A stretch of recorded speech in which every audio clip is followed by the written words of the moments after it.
Welcome back to GPAI Paris Summit 2021 for the final afternoon of this incredible 2 days. You're joining us either online from our streaming platform, of course, we're attending here in person at l'Institut France. This afternoon, we're beginning with a question, which has been at the core of the past 2 years. How can AI help in the fight against pandemics? I'll be joined on stage by amazing guests to dive into this question.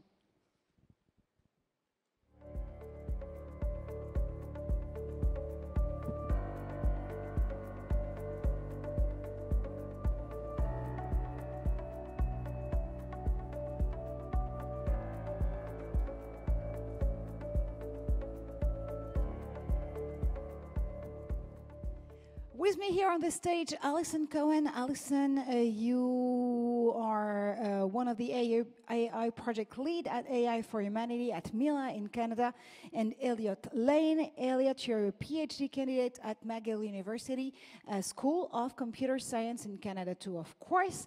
Joining us live and online, Alice Ode, you're the Associate Professor of Computer Science at the Korea Advanced Institute of Science and Technology School of Computing.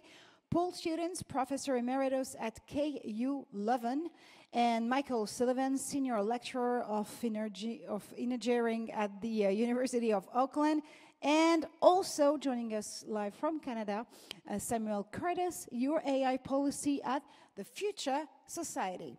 So, ladies and gentlemen, how about we try to understand better the vision and the work that this working group has been doing over the past few months, especially when it comes to better fostering AI in response to pandemics.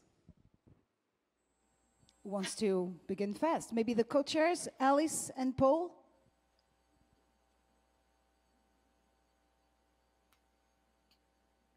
Alice or Paul, which one of you want to take the very first question and to give us an overview of the working group?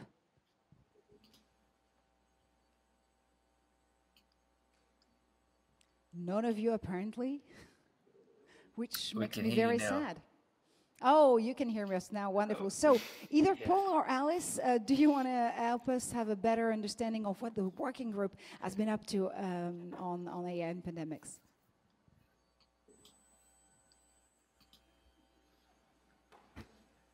These are definitely the Squid Games of summits.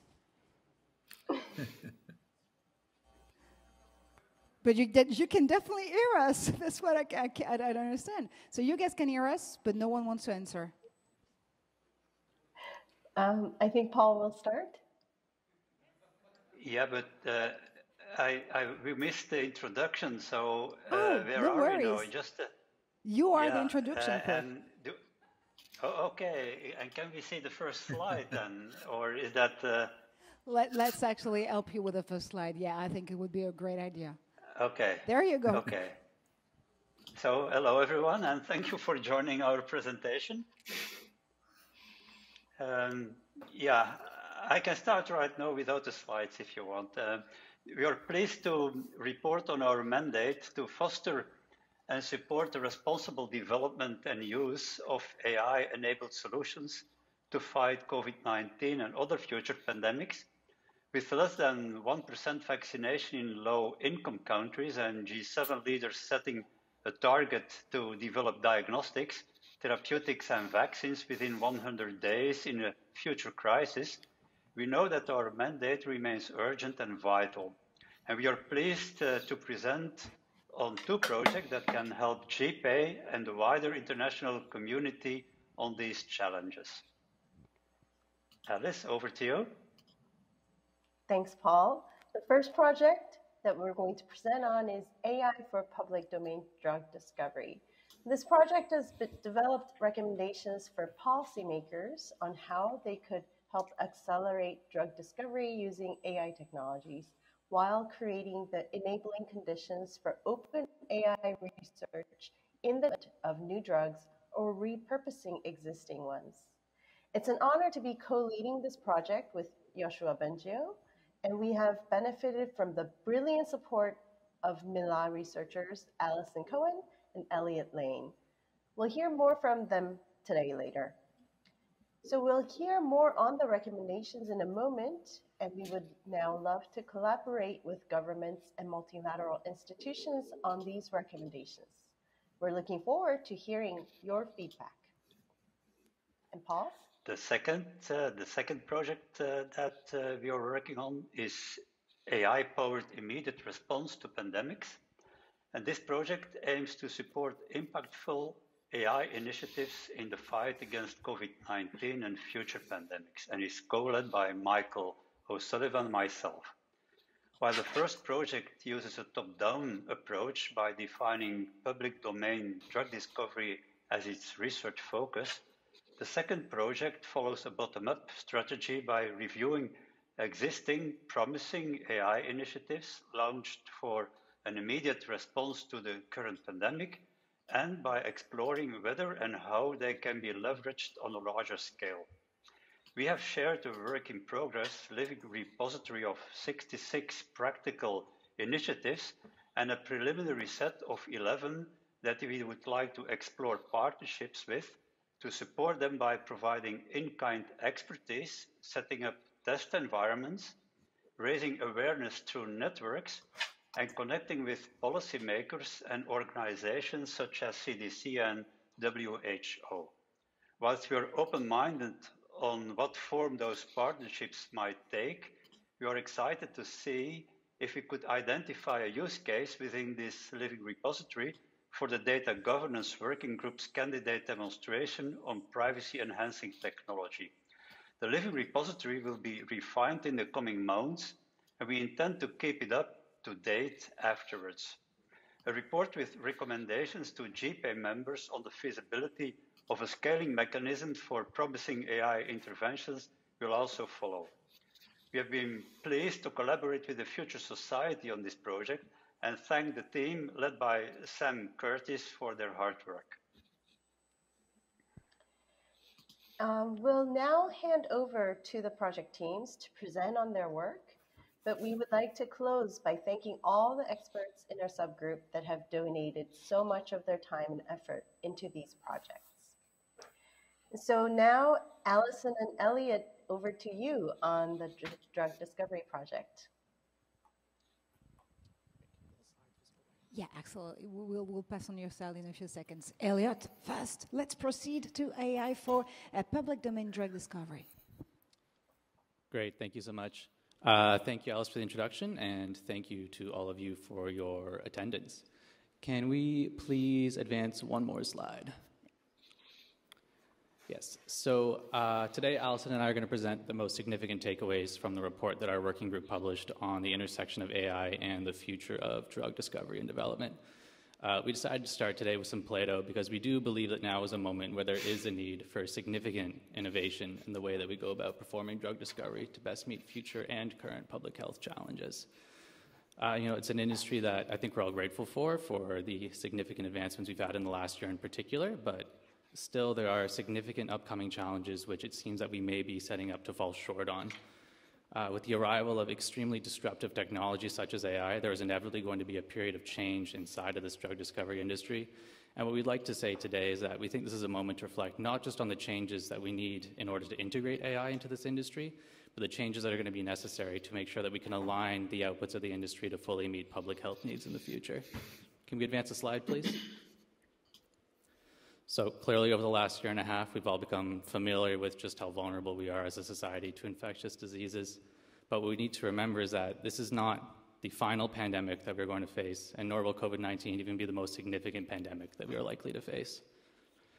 We linked to some research in a report indicating that there's actually a trend and an increasing amount of emerging infectious disease events happening over time. And of course, we're facing this looming and growing threat of the antimicrobial resistance crisis.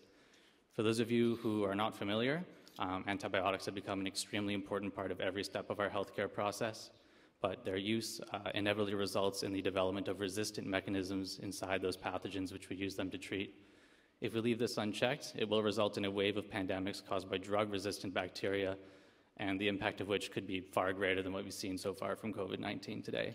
This is absolutely a crisis that calls for coordinated global action, and it's critical that we use every tool at our disposal to address this, including the sky-high impact that AI could have. Unfortunately, what we see here today is that this work so far is just not being done, and in fact, many large pharmaceutical companies are decreasing the amount that they invest into researching novel antibiotics, or in fact, just dropping the work completely. Can we please advance the slide? So this is an extremely complicated industry. No one can summarize it in 2 minutes, but in our report, we've tried to discuss some of the most significant factors that are causing this mismatch between what we see and global health needs. The first thing that you need to know about drug discovery is that the process of bringing a novel drug to market is an extremely large investment, both in terms of the time that it takes and of the financial cost. There's high risks of failure at every single step of the clinical trial process. What this means is that for the work to be done, unless there's significant government intervention, at some point we need there's a dependency on a large player to step up and make this investment. And these are for-profit companies. Like all for-profit companies, there's some beholdens to market incentives. So for this large investment to happen, there needs to be the potential of a significantly lucrative financial payoff down the road. And unfortunately, just the fact of the matter is there's a lot of areas where work would be extremely beneficial to society, but the downstream financial payout isn't there to incentivize private industry to act on their own. So this includes both the research into antibiotics that we've already discussed and other issues like neglected diseases that represent a significant burden inside the global south. Another issue, as all of us in the AI industry know, high-quality data is worth its weight in gold to us. But what we see here inside this industry is, frankly, there's a lack of high-quality open-source data sets. Data can be expensive or challenging to produce, and a lot of it may be of a sensitive modality, which there's significant regulatory hurdles to manage in order to obtain. Those players who are able to obtain large, high-quality data sets are disincentivized to share it because keeping those resources private can offer them a significant competitive advantage. The lack of open data could present a barrier to AI having its maximal possible impact on this space, and it's certainly representing a barrier to innovation on problems where we really can't afford to take our time. So in conclusion, all these factors together mean that we have a system today where we are absolutely left at risk to future pandemics. There are large incoming threats, and it's critical that we find a way to proactively prepare for them ahead of time, including maximizing our use of resources like the impact that AI could have. At this point, I'd be happy to turn things over to Allison. Thank you so much, Elliot. Next slide, please. So, as Elliot has so astutely pointed out, our current drug discovery ecosystem and our market for drug discovery is not well equipped to handle the current and future global healthcare challenges that we are seeing. And given the magnitude and severity of that problem, we not only believe that government intervention is important, we think that government intervention is crucial. And when we talk about government intervention, what we mean is twofold. On the one hand, we need government intervention that addresses the structural problems that are influencing the development of drugs today. That includes the concentration of power, the skewed priorities, the inefficiencies around innovation, all of which are preventing us from realizing drugs that can actually take us out of some of the global health risks we're likely to face. On the other hand, we want the government to fix those structural changes while catalyzing the uptake of artificial intelligence in the drug discovery process. And that's because artificial intelligence can present incredible benefits in this context. What are those benefits exactly? Well, we've summarized them into 3 key points. AI can democratize the drug development process, it can create scientific breakthroughs, and it can optimize the drug discovery and development process. When I'm saying democratizing drug development, what I mean is we no longer need large infrastructural investments in order to enable players to become involved in drug development. Rather, all we need is data and artificial intelligence. This will affect the types of players involved in this space, but also the types of research that's being done by virtue of a change in the cost structure. Next, in terms of scientific breakthroughs, AI has incredible potential to enhance our understanding of biology and chemistry at a fundamental level. We're already seeing this with AlphaFold from DeepMind that's been able to demonstrate to us the protein structure itself. And then finally, with regard to optimizing the drug discovery and development pipeline, AI can actually lower the cost of failed leads and increase the likelihood of successful clinical trials. If you take all those three things together, what results is a drug discovery process and a development system that allows drugs to be a lot more accessible, affordable, not to mention address some of our most pressing global healthcare needs. Next slide, please. All right, so how do we make this a reality? What we propose is threefold.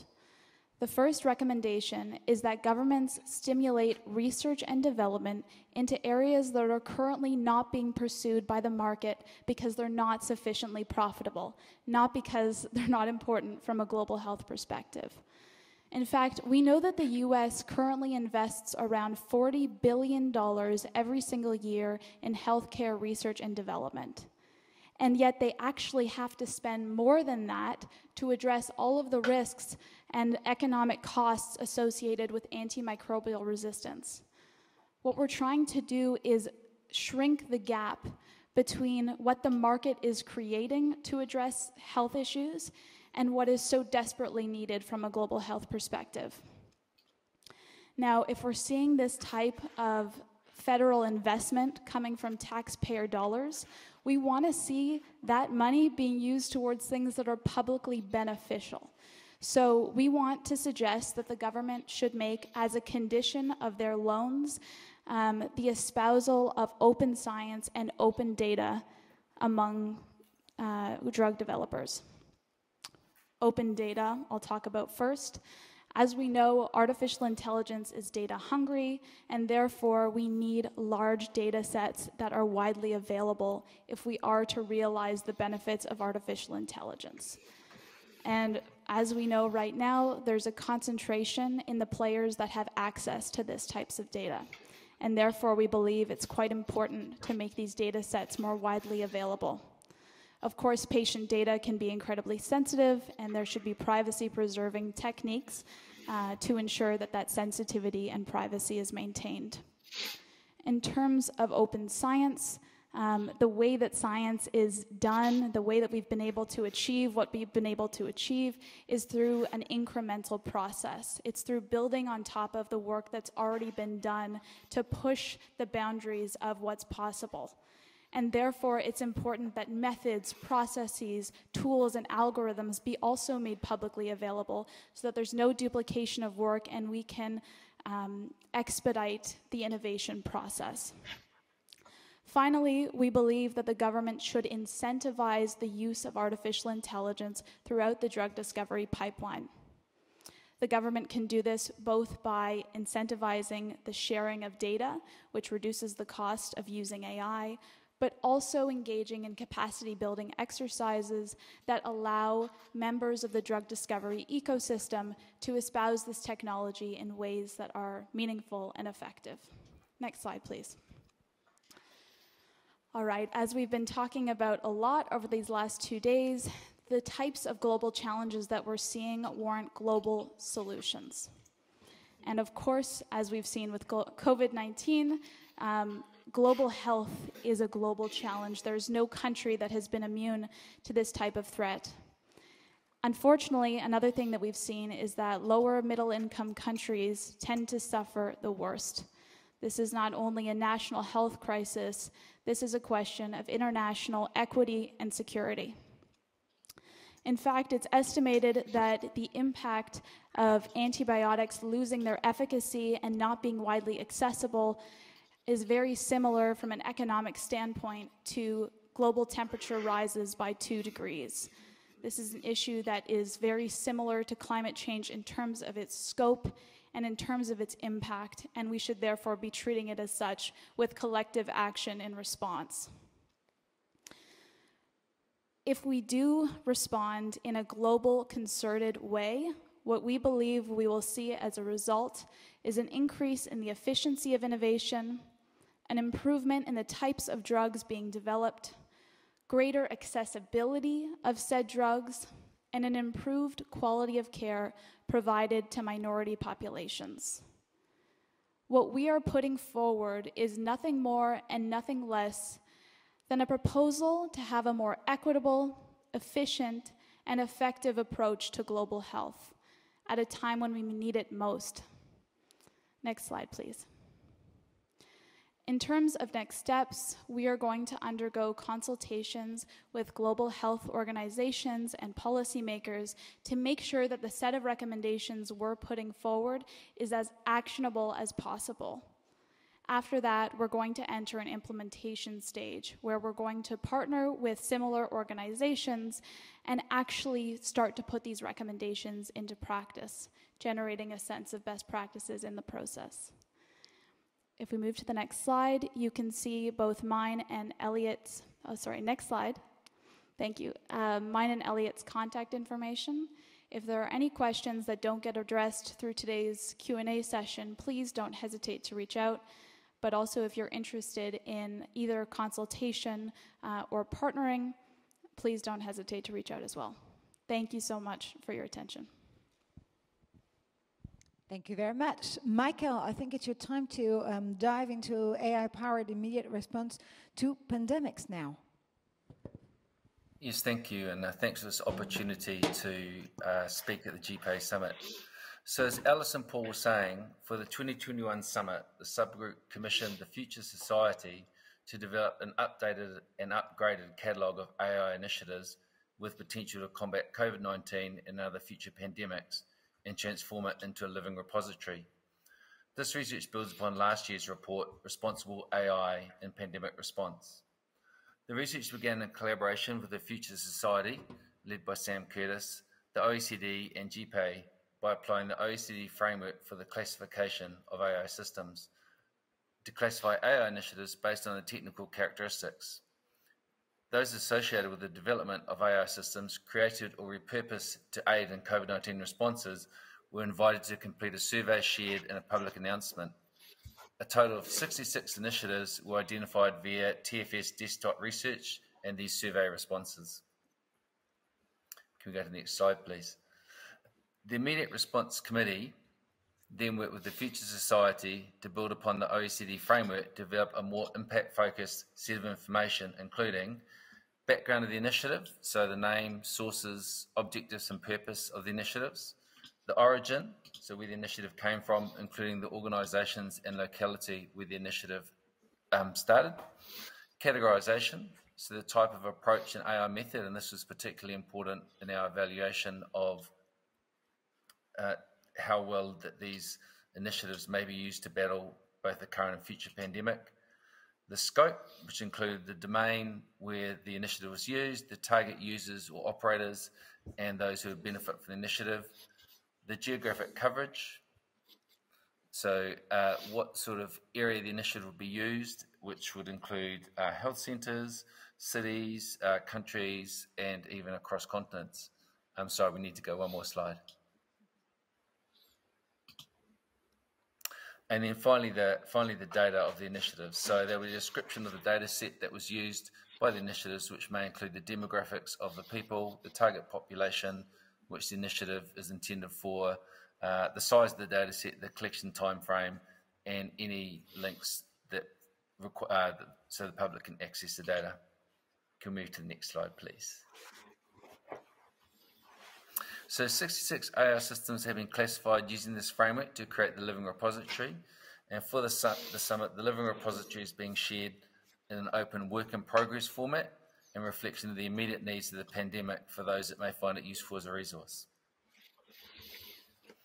Using the information in the living repository, our project committee then conducted evaluations of the initiative's scalability and their potential to mitigate the current and future pandemics, and we narrowed the 66 identified initiatives into a shortlist of 26, and out of those 26 initiatives, 11 have been initially selected as candidates for potential partnerships with the AIPR subgroup and GPAI more widely. You can find a short descriptive summary of each of these 11 initiatives in the Future Society's report, but I want to share a couple of examples with you today. Next slide, please.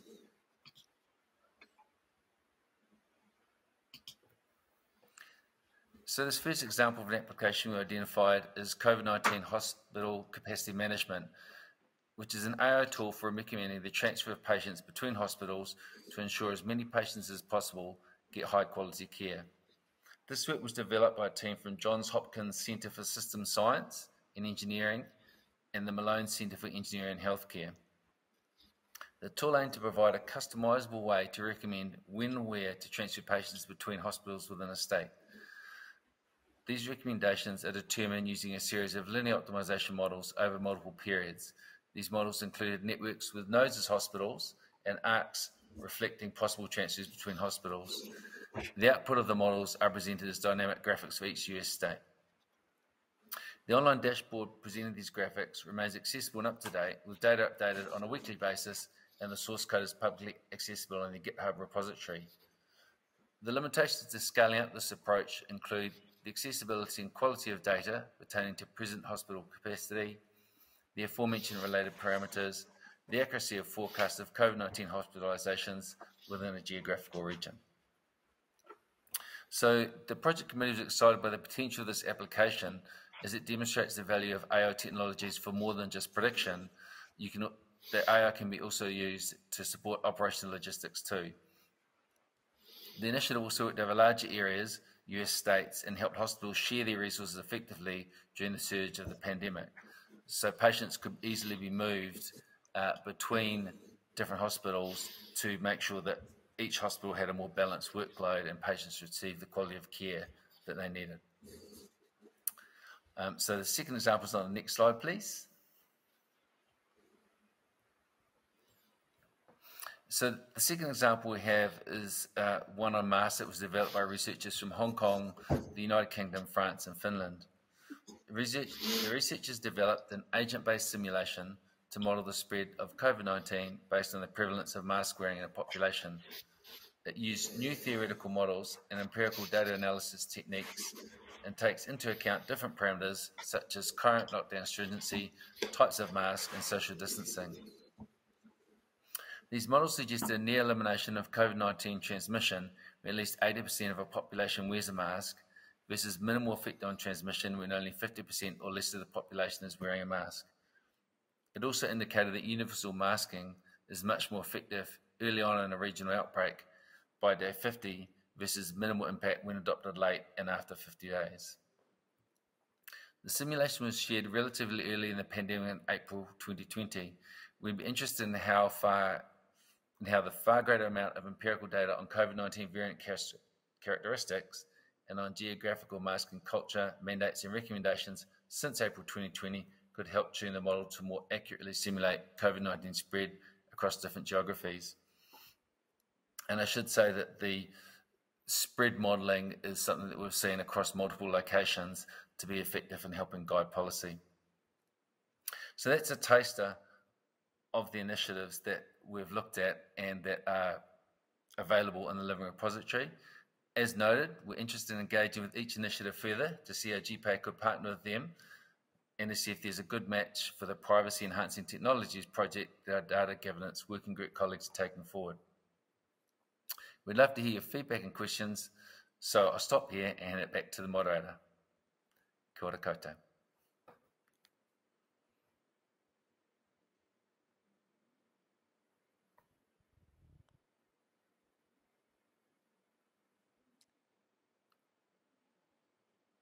Samuel, do you want to add something to this report? Not really? Okay. Chime in the Q&A. Okay, wonderful. So you'll definitely be joining us actually now, because we're definitely going to open the Q&A. Or if Alice or Paul have something to add before we do proceed to the question and answer with the audience, either online or in person here in Paris. Not really. Okay. I expect very interesting questions, which I we'll try to answer. We actually have a lot of questions for you, I'm sure, especially since, like it's been definitely the main focus for a lot of experts out there to try to better understand how we can, benefit from AI-powered solutions to fight pandemics. So if you do have a question or reaction, you know what to do, just raise your hand and I'll be happy to pass the mic on to you. Or if we have a question online also, it's time to post it so I can be your spokesperson on stage. Oh, we do have a question. Wonderful. Let's start this ball with you, sir.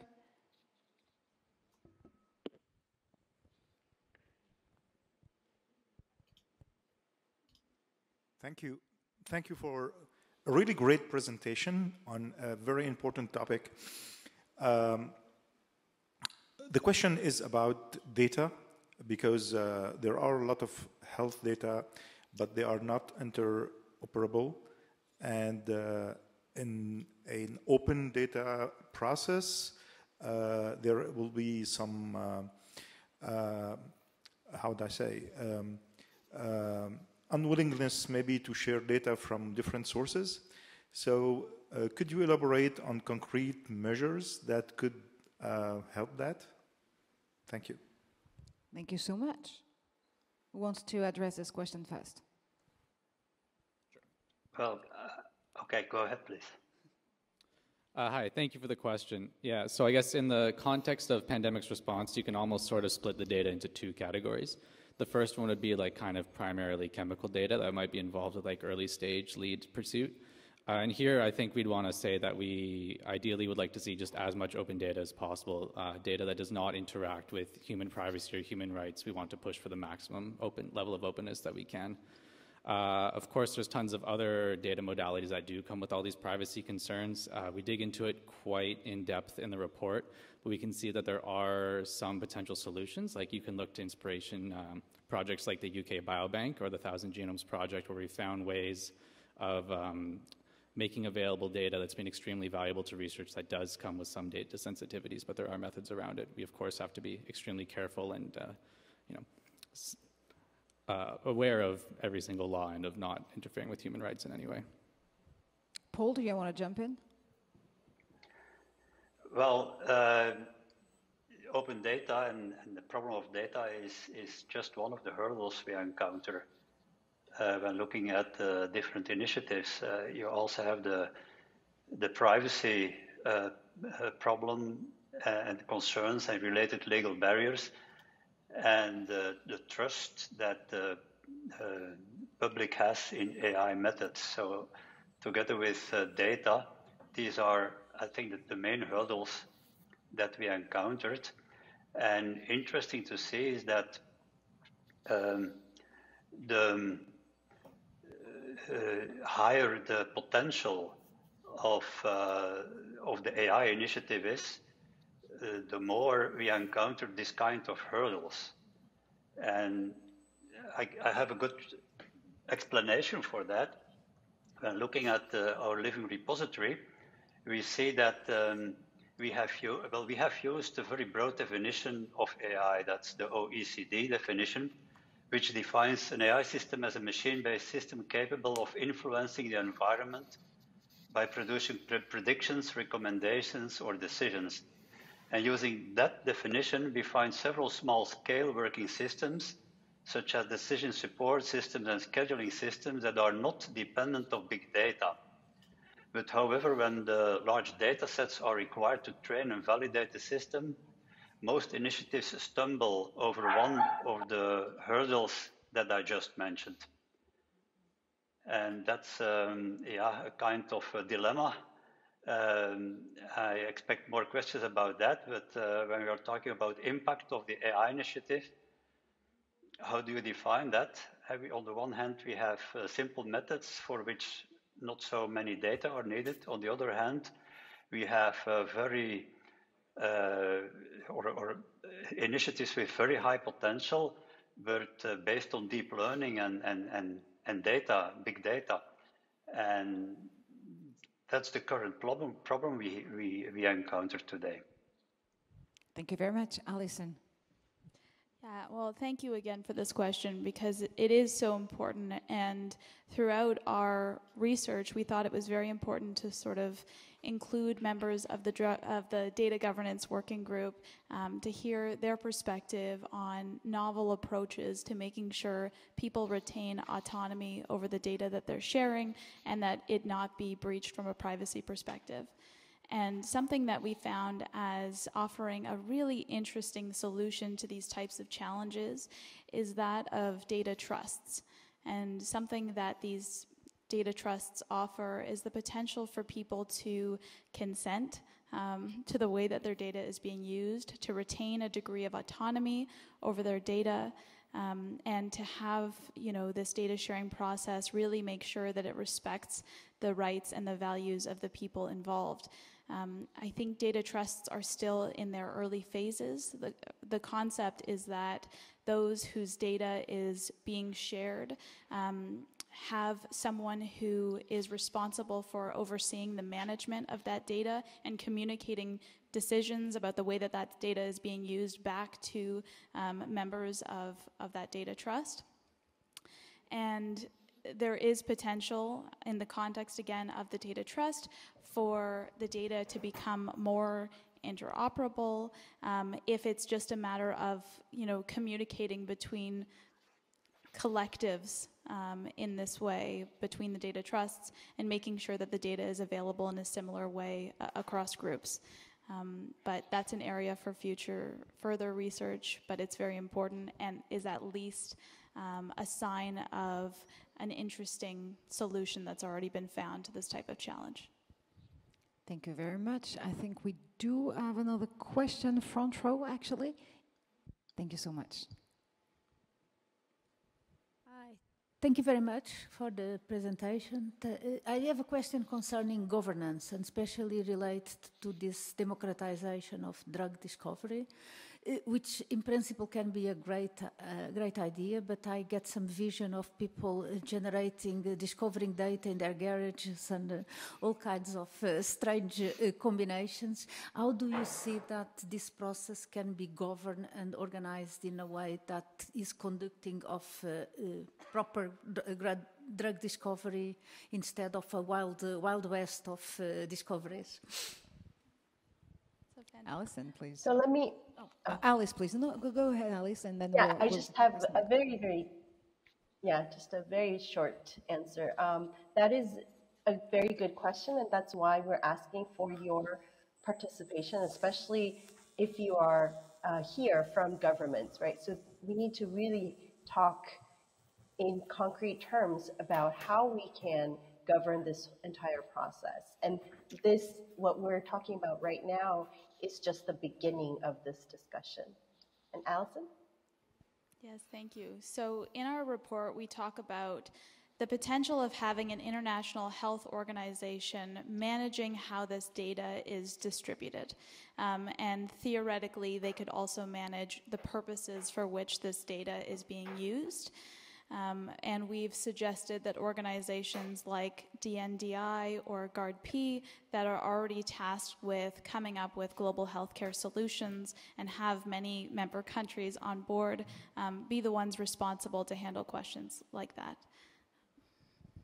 Thank you so much. Do we have another question or another reaction, or maybe some return on experience from another working group that wants to share probably an idea or initiative out there? Françoise. Thank you. Of course, from the innovation and commercialization group, I'm going to ask a nasty question, which is about stupid thing. Innovation, I understand the process. Commercialization, that is to say, where is the business model? I don't get it. Please, yeah. Yeah, so I guess exactly the use case that we're concerned with is where there is not a good business model, which is why we think this is an area where it needs to be up to the state to intervene.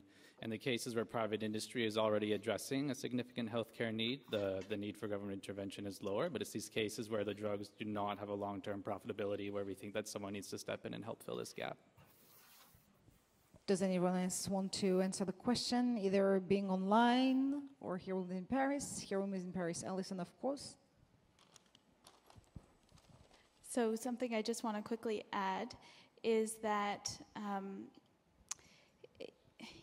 guess this isn't a very important challenge. How do we motivate companies to become involved in the drug discovery process? And yes, the context is one in which the market doesn't naturally give rise to this type of research and development. And that's why we think it's important for government to stimulate that research. But the idea is that the governments will make it sufficiently profitable to engage in that type of work. A, through the use of grants, but B, through other sort of sui generis laws that we've also been exploring. We've been talking about the fact that companies that share the data that come from their research and development, if that data is then used in a profitable product, they could potentially receive a percentage of those profits in a framework called FRAND-based royalties. So, you know, being paid in a way that's fair, accountable, transparent. I can't remember all the words in the acronym, but the idea is, you know, there's potential there in receiving royalties on the product that's been successful. Another idea is potentially there's going to be willingness to engage in this type of scheme if companies are provided some level of recognition, and recognition in a way that is of value to them. The other way that this could be valued by the market is the government's establishing some sort of post hoc value of that research to the future global health issues. So this is also something that we want to continue exploring because, of course, it is important that the companies recognize a valuable exchange because if they were to keep this data private, they could secure all sorts of benefits that are excludable to other members of the drug discovery ecosystem. So I welcome you to reach out to talk more about questions like that. And your answer actually definitely follows up with the question which was posted online by one of the members of the audience. What may be the barriers to the adoption of the drug discovery recommendations by government? If someone wants to probably have an additional answer on this very question. No, not I really. think from my perspective, please go ahead. Not really being involved in the, so not being really involved in the drug discovery project, I think having seen the explosion of innovation AI through, for instance, Kaggle competitions for image processing and that sort of thing, I think the controlled exposure of data to allow innovation against it is going to, recognise lots of opportunities. So I feel like the benefits of that democratisation that Alison and Elliot were talking about outweigh some of those, maybe the risks. I mean, I think there's got to be some careful control of the data, but opening it up and allowing that innovation for smaller companies and startups, I think is going to be beneficial in the long run. Thank you so much. Do we have another question? We do. Here. Here over there, and then we will get back to you, sir. So my question would be maybe from the other side, right? So if we talk about COVID crisis and the rest, right? So one level is drug discovery, vaccines, and all the rest. But one very important factor is also perception of broader public, right? Will they take vaccines? Will they take drugs and so on, right? So are you aware on this perception modeling, right? Either globally, nationally, and so on, right? So because maybe we can have perfect drug, but if nobody is really taking it, then it's a waste of time, right? So could you comment on that aspect? I would just refer to what epidemiologists are using. This is so-called held belief model, right? So this is something which it's being done, but usually through surveys, not by AI or even in real time, what would be actually needed now. So could you comment maybe on that front? I'm happy to add a comment on that, if you like. Sure, go ahead. So I'm aware of some epidemiological models which are considering the effect of, for example, influences. And so how does the effect of information flowing through the epidemiological model then affect the uptake of, for instance, vaccines or even mask wearing? And so how does this sort of spread of information through the network also then affect the spread of behaviour through the network that then hopefully reduces the spread of the disease through the network? So I think a lot of the agent-based modelling or the epidemiological modelling can incorporate some of that behaviour you're talking about. And in fact, there's some of the initiatives we looked at which considers the effect of all kinds of non-medical based interventions, such as mask wearing, social distancing, and so on. And I think part of what's worked in New Zealand is actually exposing some of that modelling to the population, so then people understand the effect of mask wearing, of the lockdowns. And so I think you can, with modelling, you can show people the effect of some of these interventions, whether it's vaccinations or, you know, the less medical ones, and hopefully then you can get them to understand the effect of staying at home will have on the entire public health. So I think some modelling, adding that behaviour into the modelling and then show it to people is one way to really help influence people's uptake. Alison? Or Alice? I don't know who wants to jump in. Alice, if you wanted to say something, you're welcome to chime in. No. No. Okay. Alison, though? Well, the only thing I was going to say is it's a huge problem, and one that I don't think I would do justice to answering in the context of this research, purely because the work that we were doing was really about the problem of this research and development not even happening in the first place, let alone people not using it once it's been developed. So I just wanted to sort of clarify that the scope of this work was really in the very early stages of developing the drugs, making sure they're properly deployed, making sure they're well suited to the global health needs that already exist. But a later problem, and one that needs to be very deeply considered, is how are we going to make sure sufficient numbers of people do willingly choose to take that technology once it's been developed, namely the drugs. Yeah. Thank you very much. Last question with you, sir.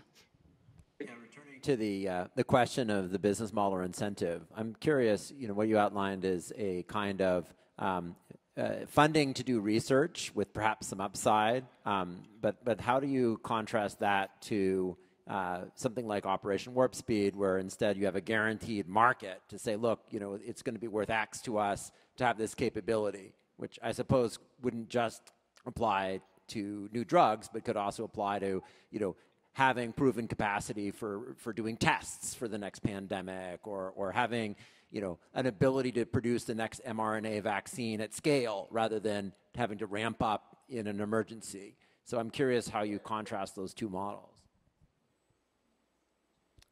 I would say that we don't necessarily choose between either of those two models in the report. Like, we discussed a variety of options, and the push-pull mechanisms that would have been used for the COVID vaccines are one of the options that we outline as being something that could be potentially useful again in the future.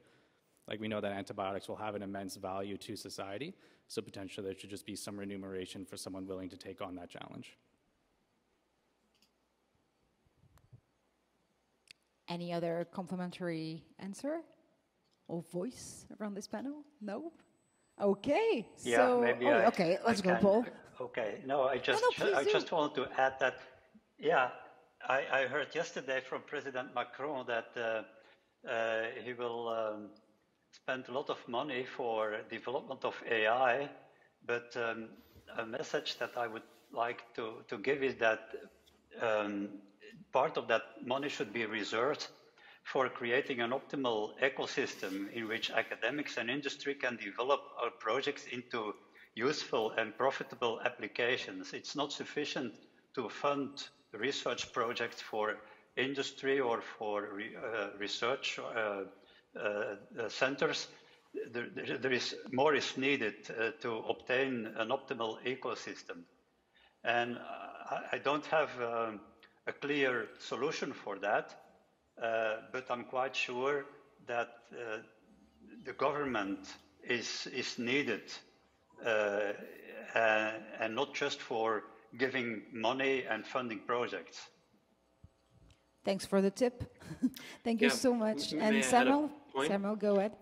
Yeah, I guess I'll just go back to the comment on one gentleman had made on limitations and due to hesitancy. We had seen this was the case with at least one of the initiatives that we had looked at.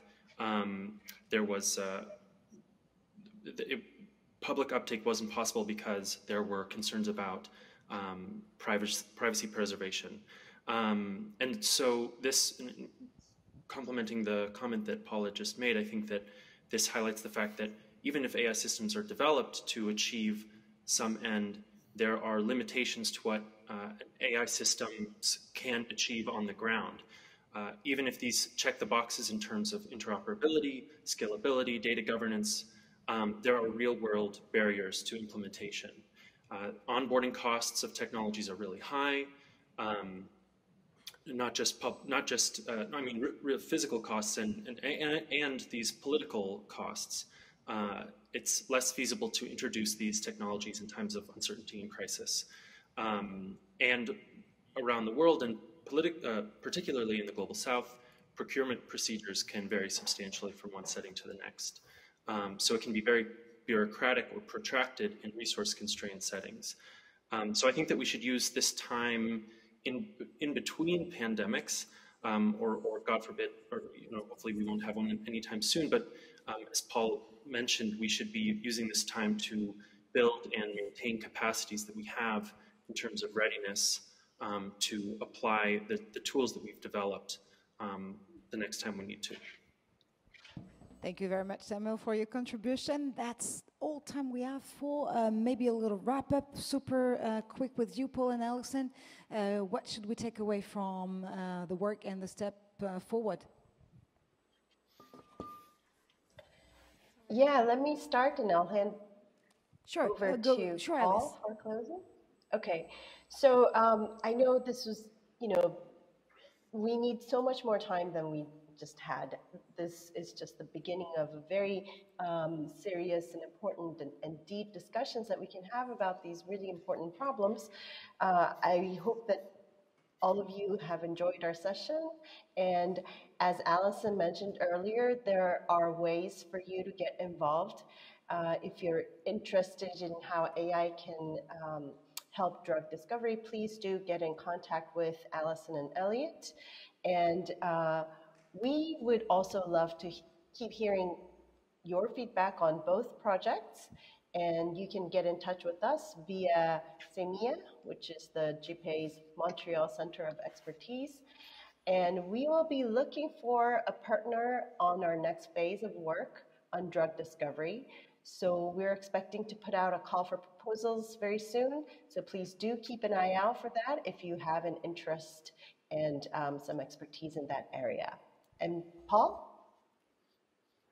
Yeah, thank you. What we are also going to do is we have now the living repository and a selection of a few promising initiatives, and we're going to select, we'll select 1 to 3 attractive initiatives and see whether we can scale them up.